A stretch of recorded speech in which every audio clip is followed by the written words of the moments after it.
welcome to our series called Fact or Fiction. What is fact or fiction?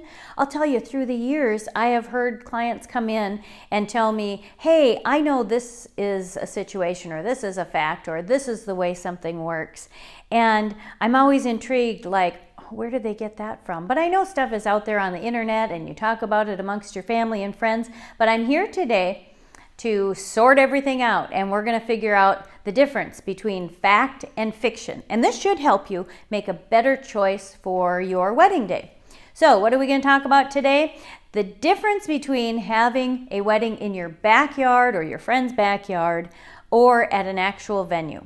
So a lot of times people think, the property's free, so that's a better deal, right? Free is better than renting a piece of property?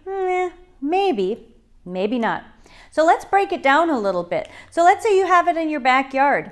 Well, for sure you have to have tables and chairs, right? You need a place for people to sit. Well, if you call around, you're going to find chairs and tables anywhere, honestly, from $1 per chair up to $25 a chair, depending on the chair you select. And then tables can be, anywhere from $5 up to $65, again, depending on what kind of table you select.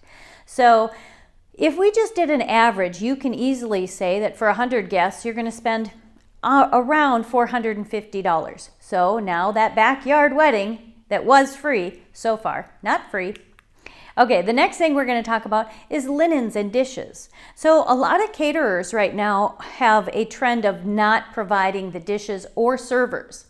So you obviously are going to have some kind of dishes. Are you going to have paper plates and plastic forks, or are you going to rent like china?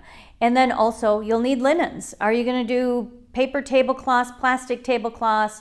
And tablecloths can be anywhere, a nice tablecloth can be anywhere from $7 up to $150. So I know these are wide ranges that I'm giving you, but I want you to know it's just not cut and dry. Say it's cheaper for one place than another. So there's a lot of calculations that need to go into this. So if we just take the average price of dishes and linens, you're going to be spending $650 for each person. Again, this backyard wedding, not free.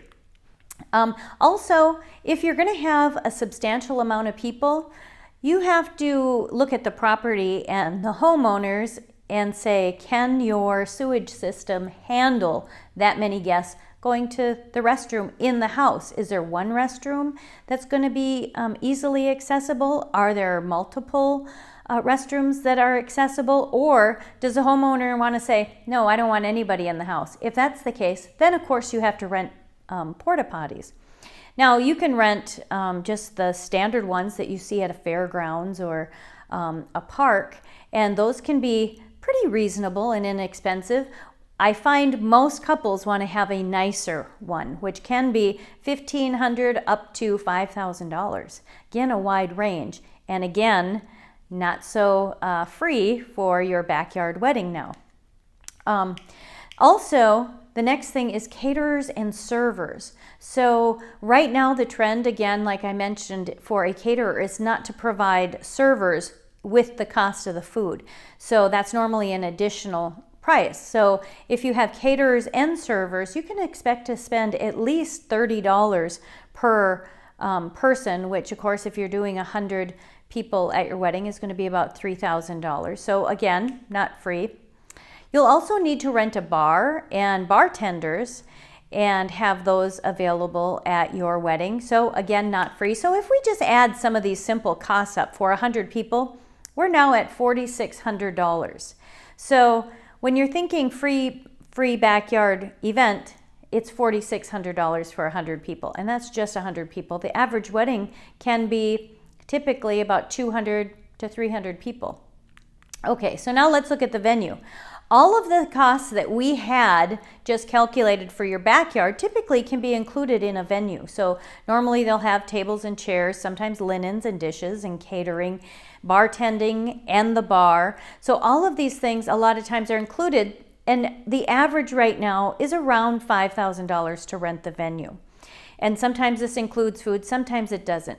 Really, I want to share with you, you can't just base your decision off of what you hear other people say. You're going to have to go out and do your research, because sometimes you can rent a venue for as low as, I've seen them as low as $700, and I've seen them as high as $10,000.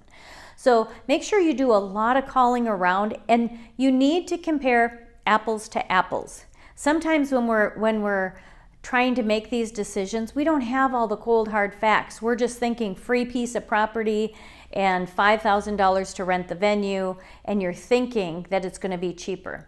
So I hope I've helped you shed some light on this. If you need some more help, in-depth research or questions to ask, and being able to help you get all these calculations, become a member today on Wedding State University, and I'm going to walk you through how to choose the venue that's right for you. Happy wedding planning.